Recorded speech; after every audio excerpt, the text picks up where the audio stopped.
आप लोगों ने रसगुल्ले खाए? कितनी बार? बहुत बार, गिनती करना भी संभव नहीं। बताओ, इतनी बार रसगुल्ले खाने के बाद भी क्या रसगुल्ले खाने की इच्छा समाप्त हो गई? नहीं। अभी रसगुल्ले का नाम लिया तो जिह्वा पे पानी आ गया। मिल जाता महाराज खा लेते। इतनी बार रसगुल्ले आपने खाए? हाँ, कितनी बार आपने अपने मनपसंद सब्जियां खाई? अनगिनत बार खाई कि नहीं? आपको जो सब्जी पसंद है आपने वो कई बार खाई। क्या इतनी बार खा के तृप्ति हो गई? नहीं।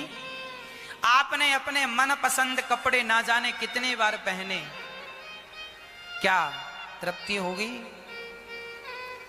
आपने अपने ढंग से मनपसंद हर काम को ना जाने कितनी बार किया, क्या तृप्ति हुई?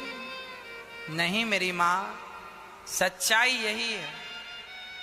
यह इंद्रियां जो हैं हमारी, इनका पेट कभी भरता ही कितना भी दो, पर इसका पेट भरने, ये इनका पेट भरेगा ही नहीं। इसलिए समझदारी इसी में है कि इनका पेट भरने की जरूरत ही नहीं।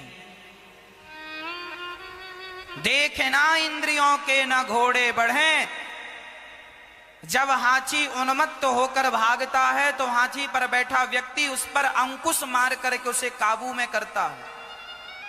अंकुश जानती हो मां? एक छोटा सा होता है, उसे हाथी के गर्दन पे मारा जाता है, उससे वह वश में होता। यदि घोड़े को वश में करना है तो चाबुक मार करके वश में किया, लगाम खींचकर चाबुक मार कर उसे वश में किया जा सकता है। मेरी मां, जैसे घोड़े को वश में करना हो तो लगाम खींचना पड़ता है, उसी प्रकार आपकी जो इंद्रियां हैं, आपका जो मन है, यह भाग रहा है, हाथी की तरह उन्मत्त हो रहा है। जरा विवेक का अंकुश लगाइए ताकि आपका मन संतुलित हो, नहीं तो यह मन ले जाकर गड्ढे में डाल देगा। इच्छाएं राजा महाराजाओं की पूरी नहीं हुई सो तुम्हारी कभी नहीं होंगी। तुम इस भरोसे में ना रहना कि अब हो जाएंगी। अब खा ले महाराज जी रसगुल्ला, बस आखिरी बार खा लिया, कल फिर इच्छा, कल भी खा लो फिर इच्छा। ऐसे तुमने भोग इतनी बार भोगे कि तुमसे गिनती नहीं गिनी जा रही है। यही सोच सोच कर तुमने भोग भोगा, बस अब आखिरी बार, अब आखिरी बार, ये सुख और ले लें। लेते गए परीक्षाएं हैं कि डबल होती गई, तिबल होती गई, 4 गुना होती गई। इसलिए देख ना इंद्रियों के ना घोड़े बढ़े, इनमें संयम के हरदम ये कोड़े पड़े। अपने रथ को सुमार्ग लगाते चलो, मन से गोविंद गोपाल गाते चलो। एक राजा था, उस राजा का एक बकरा था। राजा ने खड़ा कर दिया बकरे को, कहा जो भी इसका पेट भरेगा उसे मैं अपना आधा राज्य दान कर दूंगा। शर्त क्या है बकरे का? पेट भरना। अब बकरे का पेट भरना कोई बहुत कठिन तो नहीं है मैया कि है। लोग ले गए ट्राई करने, जंगल में हरी हरी घास खिलाया, दिन भर खवाया, शाम को आया महाराज, राजा साहब बकरे का पेट भरा। बकरा बिल्कुल खिंचा था, पेट ठसाठस भरा। राजा ने कहा मैं चेक कर लूं। राजा ने जरा सी घास क्या डाली, बकरा फिर पूंछ हिला के खाने लगा। खाने लगा। राजा बोले यदि ये खा रहा है मतलब इसका भी पेट भरा नहीं। लोग गए और सब फेल हो गए, कोई उस बकरे का पेट ना भर पाए। अच्छा बकरा कितना भी खाए और फिर डालो फिर खाने लगता, पता ही नहीं चलता इसका पेट कब भरता।